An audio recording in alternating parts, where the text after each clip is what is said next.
An all-time great comeback performance by the best Bout Machine. Kenny Omega returned in great form, still able to carry his opponent to probably the best match of their career. This was inarguably another great one-man show from Omega, given he still tried to find a way to pull a match of the year out of an opponent who was nowhere near that level, despite it being his first match in 13 months after surviving a life-threatening bout of diverticulitis. Whether or not he succeeded was another story. There's a lot of sentimentality surrounding Omega's comeback, and Omega is one of the only current wrestlers that truly makes people feel something during his matches. The more emotional weight his matches carry, the more excess and silliness he can get away with. There's a lot of issues with this match, but at the same time, it's a lot better than almost all the recent matches over 30 minutes, and thus all the New Japan main events, or recent bloody and hardcore style matches in general, which usually combine aimless walking around the arena with endless setup. The standard is quite low for all this stuff, and thus fans of any of it, which there are certainly many of, are through the roof about this bout. Kenny Omega actually knows what he's doing, but even though he understands how to work a high-level match better than arguably any active wrestler, this was still a mess, and not particularly plausible by any standard.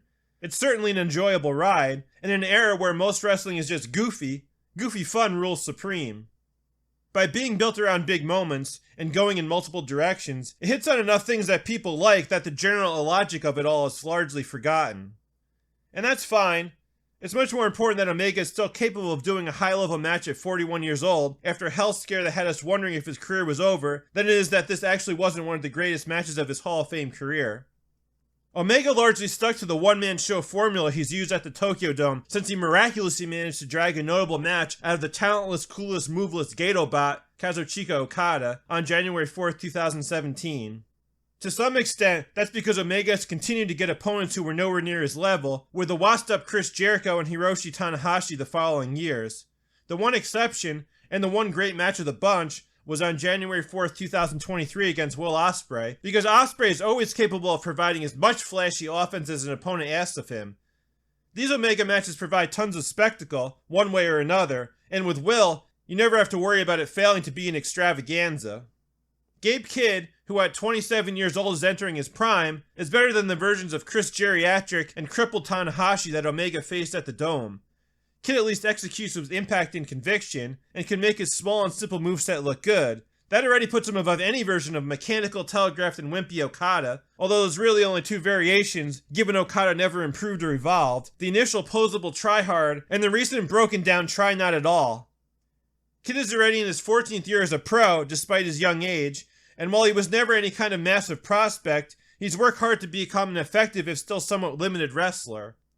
His tough guy act is somewhat cringy and tedious, but he'll show enough attitude, energy, and effort to get by in a match of a reasonable length, where he can roughhouse and do a few suplexes and drivers without getting too repetitive beyond the endless swearing, which I'm not bothered by, but is still obviously a crutch that he abuses to dramatically diminishing returns. So far, despite being in King of Excess, New Japan Pro Wrestling for 6 years, Kidd has only wrestled 3 singles matches that went past the 20-minute mark. His strong openweight title win over Eddie Kingston on May 11, 2024, that went long enough that Kingston is yet to wrestle again. A 21-minute 23-second loss challenging Shingo Takagi for the never openweight title on May 4, 2024. And a 20-minute 27-second double KO against Hinari on February 4, 2024. Kidd's performance tonight was far better than Shota Umino gave earlier in the show, where it just felt like Claudio Castagnoli was pulling a lifeless doll around, and miles better than the soporific performance Umino gave in the never-ending bore against Zack Sabre Jr. the night before. Kenny was checking off all the boxes and padding the time because it was New Japan at the Tokyo Dome, rather than because he was wrestling an opponent that actually called for a quote-unquote epic. Kenny's wrestling against Kidd's brawling would have been more than fine for 15 or 20 minutes, especially since the match was never competitive in the first place. Kidd would have been able to hold his own a lot more, and would likely have given a performance he could actually build on and follow up, which would be helpful given he was the big winner of the weekend in terms of earning new fans. But every big New Japan match has to go on eternally, so one has to question where that leaves the current version of Kidd.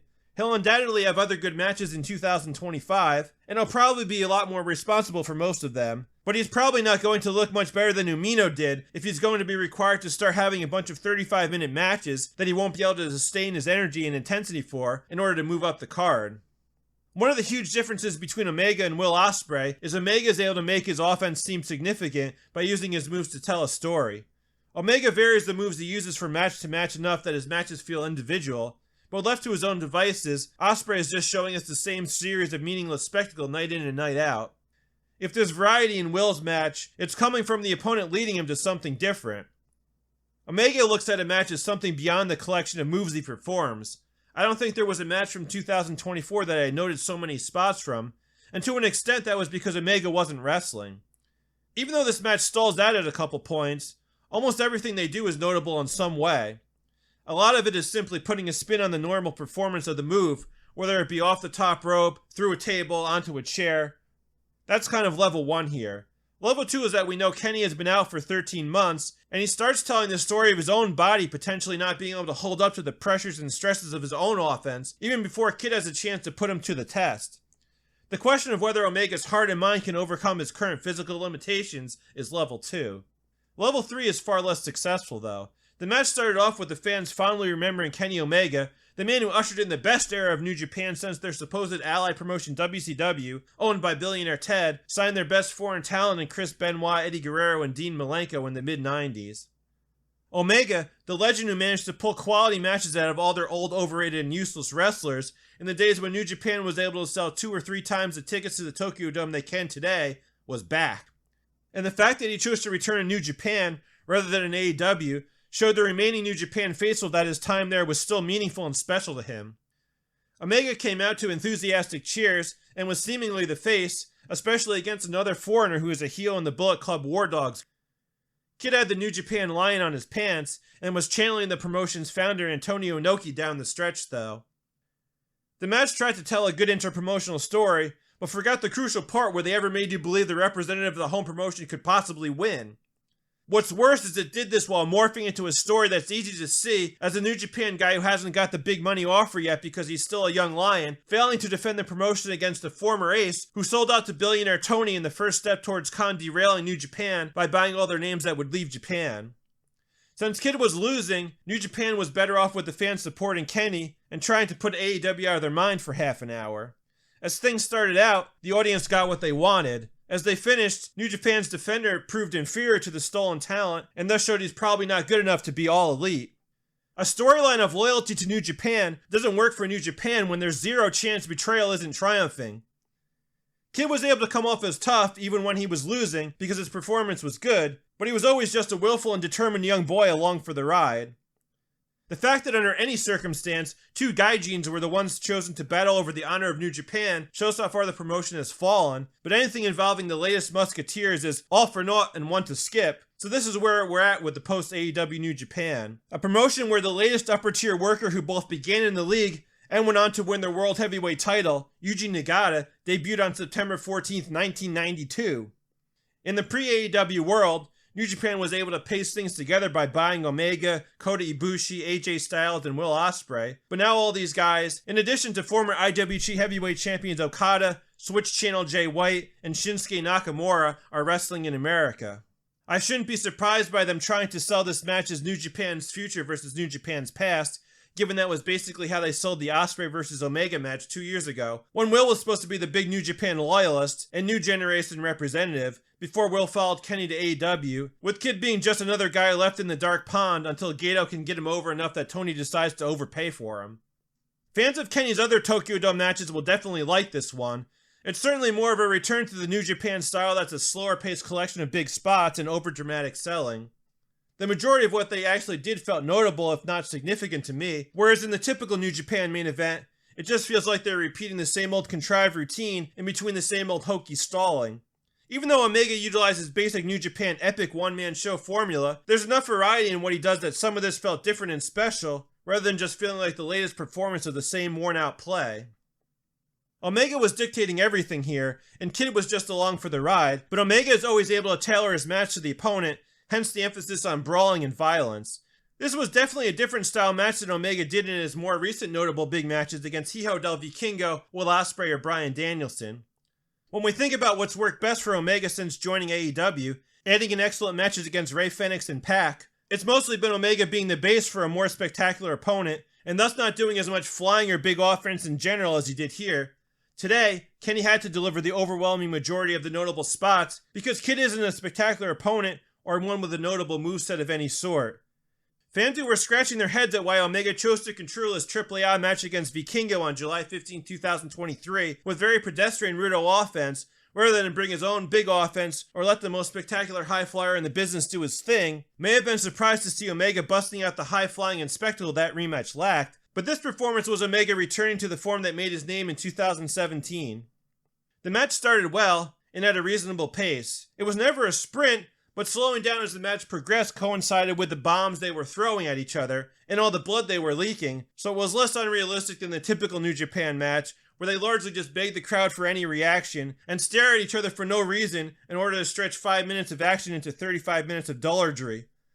Omega apparently learned how to box in his time away from wrestling, as he was throwing jabs to the body to set up the overhand right, and actually looked fluid and flowing.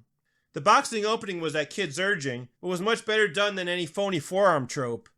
I would have preferred to see more of this, where they did a good job of mixing their strikes up, rather than the cliched unrealistic striking exchange we saw later on. Omega was selling his midsection from the first moonsault he landed very early on, and the announcers told the story of the intercostal injury slowing Omega's pace before Omega even slowed it down himself. Omega re-injured his stomach early on with his own pescado, causing the pace of the match to slow down dramatically.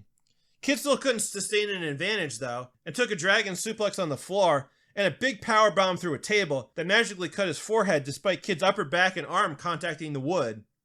These were spectacular and memorable spots, but because there was so little going on otherwise, the match began to fall apart by descending into nonsense and inactivity, even though the best portions of the brawling segment would have helped the match if incorporated better. This segment crawled, with what brawling they did lacking the energy and wildness that makes a violent match come off as a grudge match.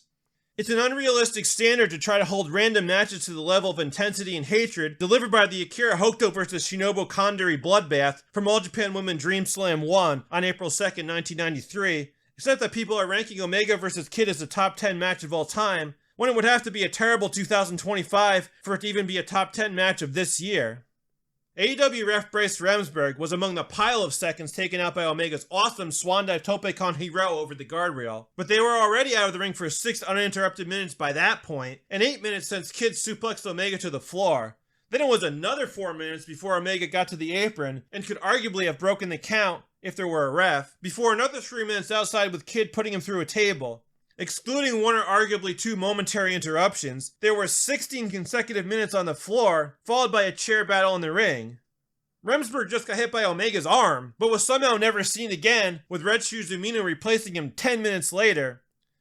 If literally half the match was going to be outside the ring, why not just build it as a hardcore or no rules match, instead of finding a bunch of unbelievable ways to turn it into one? Wrestling would be a lot better if they didn't always make the refs look ridiculous. MMA wrestlers are there to protect the fighter by stopping the match when they can't instantly continue.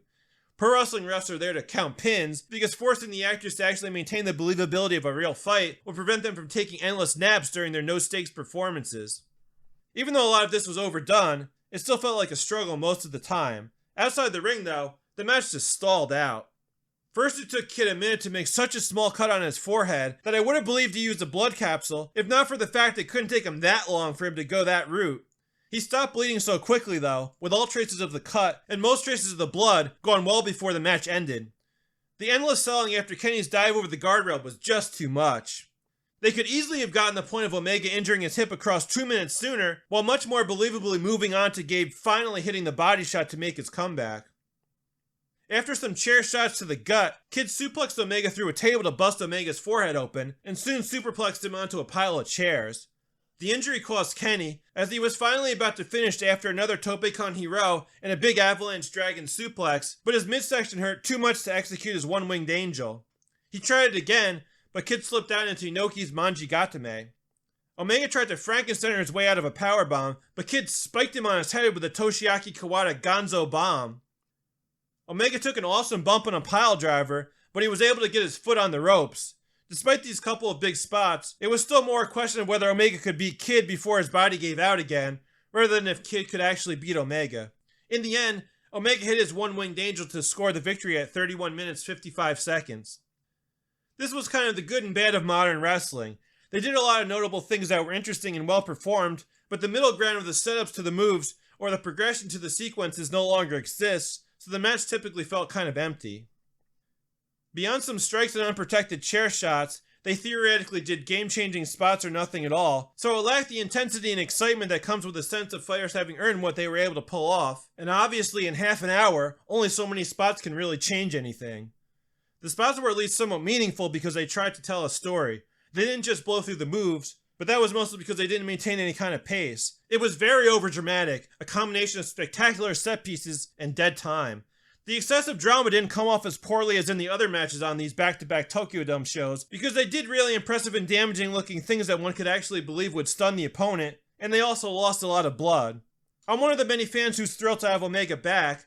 The big takeaway is that he can still perform at the highest level. This was very good, but I'm now confident it won't be his best match of 2025. I rate this match 3.5 stars out of 5.